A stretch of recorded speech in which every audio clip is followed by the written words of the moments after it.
എല്ലാവർക്കും Arya serial spot റിവ്യൂയിലേക്ക് സ്വാഗതം. ഈ വീഡിയോ ഇഷ്ടപ്പെടുവാണെങ്കിൽ ഒന്ന് ലൈക്ക് ചെയ്തും സബ്സ്ക്രൈബ് ചെയ്തും ഒന്ന് സപ്പോർട്ട് ചെയ്യണം കേട്ടോ. അങ്ങനെ സ്റ്റാൻലിയും ബാലചന്ദ്രനും അകത്തു നിന്ന് സംസാരിക്കുന്ന സമയത്ത് ഗോവർദ്ധനൻ ആ വീടൊക്കെ ചുറ്റി കാണുന്നുണ്ട്. വീടെല്ലാം ചുറ്റി കണ്ടതിന് ശേഷം ഗോവർദ്ധനാണെങ്കിൽ സിറ്റ് ഔട്ടില് കുറച്ച് കസരയൊക്കെ എടുത്ത് ഇട്ടിട്ടുണ്ടായിരുന്നു. അവിടെ കയറി ഇരിക്കുന്നുണ്ട്. അങ്ങോട്ടേക്ക് ഒരു പട്ടി വരുന്നത് കാണുമ്പോൾ ഗോവർദ്ധനെ ഒന്ന് മണത്തിട്ട് അങ്ങനെ നിൽക്കുവാണ് ആ പട്ടി. ഗോവർദ്ധനാണെങ്കിൽ ആ സമയം പേടിച്ച് വിറച്ച് ഇരിക്കുവാണേ. ഈ സമയം തന്നെ ആ കാര്യസ്ഥൻ അങ്ങോട്ടേക്ക് വരുന്നുണ്ട്. എന്നിട്ട് പറയുവാണ് ഓടല് കേട്ടോ. ശേഷം അടുത്തേക്ക് ചെന്നിട്ട് ആ പട്ടിയെ ഓടിച്ചു വിടുന്നുണ്ട്. പട്ടിയുടെ പേര് ചാർലി എന്നാണ് കേട്ടോ.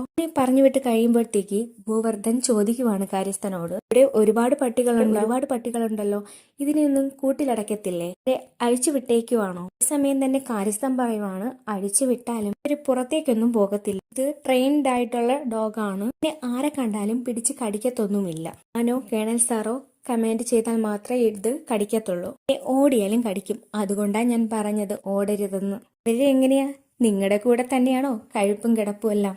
ാണെങ്കിൽ ഗോവർദ്ധൻ ഇങ്ങനെ സൂക്ഷിച്ചു നോക്കുന്നുണ്ട്. ആ സമയത്ത് ഗോവർദ്ധൻ പറയുവാണ്, അല്ല എന്താട് എന്ന് പറഞ്ഞത് കൊണ്ടാ പറയുന്നുണ്ട്. ഇനിയൊന്നുമില്ല, അവരെ നല്ല രീതിയിൽ തന്നെ നോക്കുന്നത്. 2-3 ഇനം പട്ടികളുണ്ട്, അവര് ഓടിയിട്ടുണ്ടെങ്കിൽ തന്നെ പിടിച്ച് കടിക്കും, അതുകൊണ്ടാ ഇവിടെ തന്നെ സൂക്ഷിച്ചിവിടെ ഇരുന്നോളണമെന്ന് പറയുന്നുണ്ട് കാര്യസ്ഥൻ. സമയം തന്നെ ഗോവർദ്ധൻ പറയുവാണ്, ഓടാൻ പോയിട്ട് ഇവിടെ ഇരുന്നിടത്തുനിന്ന് ഞാൻ അനങ്ങത്തില്ല. ആ കാര്യസ്ഥൻ അകത്തേക്ക് കയറി പോകുന്നുണ്ട്. കാണിക്കുന്നതെന്ന് വെച്ചാൽ സ്റ്റാൻലിയും ബാലചന്ദ്രനെയുമാണ്. ചന്ദ്രൻ ചോദിച്ചുവല്ലോ വൈജയന്തി അറിയുമോ എന്ന്. കൊണ്ട് തന്നെ സ്റ്റാൻലി പറയുവാണ് എനിക്കറിയാമെന്ന്. എന്റെ മേലുദ്യോഗസ്ഥന്റെ പെങ്ങളായിരുന്നു വൈജയന്തിയെ ഞാൻ കണ്ടിട്ടുണ്ട്, അദ്ദേഹത്തിന്റെ വീട്ടിലേക്ക് പോകുമ്പോഴും ഞാൻ കാണാറുണ്ട് എന്ന് പറയുമ്പോൾ ബാലചന്ദ്രൻ പറയുവാണ്, കണ്ടിട്ടുണ്ട് എന്നല്ല, അവളെ കാണാൻ വേണ്ടി മാത്രം നിങ്ങൾ പലതവണ ഗംഗാധര മേനോന്റെ ഹൗസിലേക്ക് ചെന്നിട്ടുണ്ട്. ഇതിനുവേണ്ടി പല കാരണങ്ങൾ നിങ്ങൾ തന്നെ കണ്ടുപിടിച്ചു. നിങ്ങളുടെ അമ്മ നാട്ടിൽ നിന്ന് കൊടുത്തുവിടുന്ന പല സാധനങ്ങൾ, ഭക്ഷണങ്ങളായിരുന്നാലും പെർഫ്യൂംസ് ആയിരുന്നാലും എന്തായാലും അതൊക്കെ കൊടുക്കാൻ വേണ്ടി നിങ്ങൾ അങ്ങോട്ടേക്ക് ചെന്നിട്ടുണ്ട്. തവണ അവിടേക്ക് ചെല്ലുമ്പോൾ വൈജയന്തിക്ക് അറിയാമായിരുന്നു നിങ്ങൾ അങ്ങോട്ടേക്ക് പോകുന്നത് വൈജയന്തിയെ കാണാനായിരുന്നുവെന്ന്. അത് നിങ്ങൾക്കും അറിയാമായിരുന്നു. ഇനിയല്ലായിരുന്നു ആ പ്രണയം മുട്ടിട്ടത്. ബാലചന്ദ്രൻ ചോദിക്കുന്ന സമയത്ത് അക്കാര്യം സ്റ്റാൻലി സമ്മതിക്കുന്നുണ്ട്. എന്നിട്ട് സ്റ്റാൻലി ചോദിക്കുവാണ്, ഇതൊക്കെ നിങ്ങൾക്ക് എങ്ങനെ അറിയാം?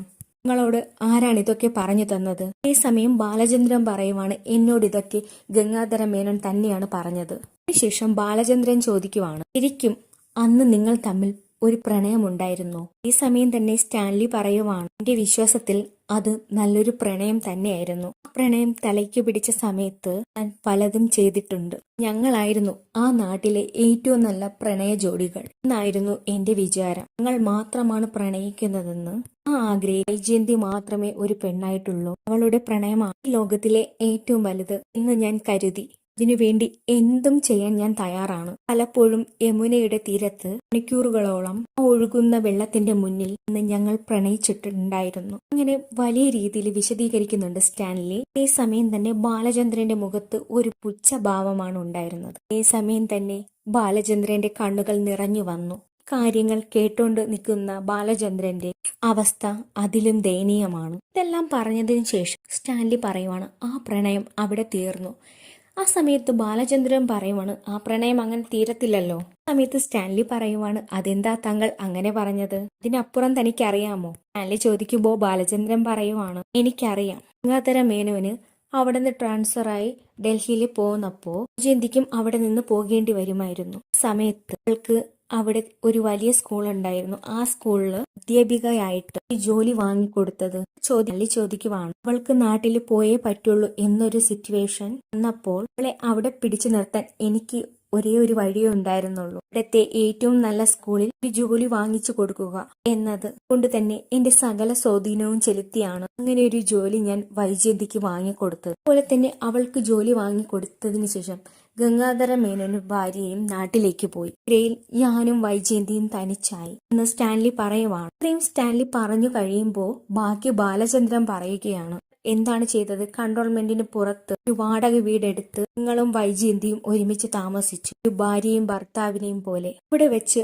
അവൾ പ്രഗ്നന്റ് ആയില്ലായിരുന്നു. ഈ സമയം തന്നെ സ്റ്റാൻലി ചോദിക്കുവാണ്, ഇതെല്ലാം ഇത്ര കൃത്യമായിട്ട് നിങ്ങൾക്ക് എങ്ങനെയാണ് അറിയാൻ പറ്റിയത്? നിങ്ങൾ ഗംഗാധര മേനോന്റെ ബ്രദർ ആണോ എന്ന് സ്റ്റാൻലി ചോദിക്കുന്നു. ഈ സമയം തന്നെ ബാലചന്ദ്ര മേനോൻ പറയുവാണ്, ഗംഗാധര മേനോന് 2 സഹോദരന്മാരെ ഉണ്ടായിരുന്നുള്ളൂ. ഒന്ന് ശിവശങ്കർ മേനോനും രാജീവ് മേനോനും. സമയത്ത് സ്റ്റാൻലി പറയുവാണ്, ആ ശരിയാണല്ലോ, നിങ്ങൾ ബാലചന്ദ്ര മേനോനാണല്ലോ, അപ്പോ നിങ്ങൾ ആരാ? ആ ഫാമിലിയിലെ ഒരാളാണ് എന്നാണ് എനിക്ക് മനസ്സിലായത്. പറയുമ്പോ ബാലചന്ദ്രൻ പറയുവാണ്, അതെ, ആ ഫാമിലിയിലെ ഒരാളാണ്. എനിക്ക് എന്താണ് സംഭവിച്ചതെന്ന് ചോദിക്കുവാണ്. ഈ സമയം തന്നെ സ്റ്റാൻലി ചോദിക്കുവാണ്, ഇടയ്ക്ക് വൈജയന്തി സ്റ്റാൻലിയുടെ വീട്ടിലേക്ക് വന്നു. അമ്മയ്ക്ക് സുഖമില്ലാതെ ആയിരുന്നപ്പോ സമയത്ത് ആ ക്വാർട്ടേഴ്സിൽ തനിച്ചായിരുന്ന വൈജയന്തി അവളുടെ ആങ്ങളമാര് വന്നു പിടിച്ചുകൊണ്ട് പോയി എന്നാണ് ഞാൻ അറിയുന്നത്. ബലമായി തന്നെ പിടിച്ചോണ്ട് പോയെന്നാ ഞാൻ അറിഞ്ഞത്. വൈജയന്തിയുടെ സുരക്ഷയ്ക്കും അവളുടെ കാര്യങ്ങൾക്കാൻ വേണ്ടി വരെ ഞാൻ ഒരു ആയയെ നിർത്തിയിട്ടുണ്ടായിരുന്നു. എന്നിട്ടും അവളെ കൂട്ടിക്കൊണ്ടുപോയി. ഇന്ന് ഗംഗാധര മേനോന്റെ കൂടെ വേറെ 4 പേരും കൂടെ ഉണ്ടായിരുന്നു എന്നാണ് ഞാൻ അറിഞ്ഞത്.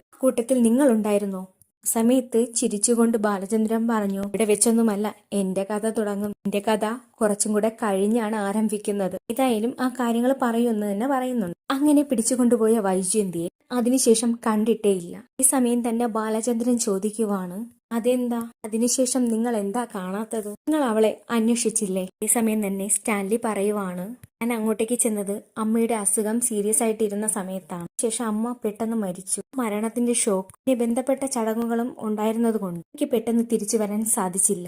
ശേഷം ഞാൻ അവളെ അന്വേഷിച്ചെങ്കിലും എനിക്ക് കണ്ടെത്താൻ കഴിഞ്ഞില്ല. അങ്ങനെ ആ കഥ അവിടെ അവസാനിച്ചു എന്ന് സ്റ്റാൻലി പറയുവാണ്. ഈ സമയം തന്നെ ബാലചന്ദ്രൻ പറയുവാണ്, അങ്ങനെ ആ കഥ അവിടെ അവസാനിച്ചിട്ടില്ല, വീണ്ടും കഥ മുന്നോട്ട് പോയിട്ടുണ്ട്. അതേസമയം തന്നെ സ്റ്റാൻലി പറയുവാണ്, ഉറപ്പായിട്ടും മുന്നോട്ട് പോയിട്ടുണ്ടാകാം. പറയുന്ന വൈജയന്തി ഞാൻ ജീവിക്കുന്ന ഈ ലോകത്ത് തന്നെ ജീവിച്ചിരിപ്പുണ്ടായിരിക്കും എന്ന് എനിക്കറിയാം. അവൾ ഏതെങ്കിലും ഒരു വിഡ്ഢിയെ വിവാഹം കഴിച്ച് മുന്നോട്ട് ജീവിക്കുന്നുണ്ടായിരിക്കും. അവൾക്കും മക്കളുണ്ടായിട്ടുണ്ടാകും. ഞാനും വിവാഹം കഴിച്ചു, എനിക്ക് മക്കളുണ്ടായി. ഇതൊക്കെയാണ് ജീവിതം. പറയുമ്പോഴത്തേക്ക് ബാലചന്ദ്രന് വല്ലാത്ത സങ്കടം തോന്നുന്നുണ്ട്. ബാലചന്ദ്രൻ അത് പറയുന്നത് കേട്ടിട്ട് വിഷമിച്ച് നിൽക്കുവാണ്. ഈ സമയം തന്നെ സ്റ്റാൻലി ചോദിക്കുവാണ്, കാര്യങ്ങളെല്ലാം ഇത്ര കൃത്യമായിട്ട് നിങ്ങൾക്ക് എങ്ങനെയാണ് അറിയാൻ സാധിച്ചത് എന്ന് ചോദിക്കുവാണ്. ഈ സമയം തന്നെ ബാലചന്ദ്രൻ പറയുവാണ്, നിങ്ങൾ കുറച്ചു മുമ്പ് പറഞ്ഞില്ലേ ആ വൈജയന്തി ഏതോ ഒരു വിഡ്ഢിയെ വിവാഹം കഴിച്ചു എന്ന്. ഇതെന്താ നിങ്ങൾ അങ്ങനെ പറഞ്ഞതെന്ന് ബാലചന്ദ്രൻ ചോദിക്കുവാണ്. ഈ സമയം സ്റ്റാൻലി പറയുവാണ്, ഇതിന് കാരണമുണ്ട്. വൈജയന്തിക്ക് എന്നെ സ്നേഹിച്ചതുപോലെ ഇനി ഒരിക്കലും ഒരു പുരുഷനെയും സ്നേഹിക്കാൻ കഴിയില്ല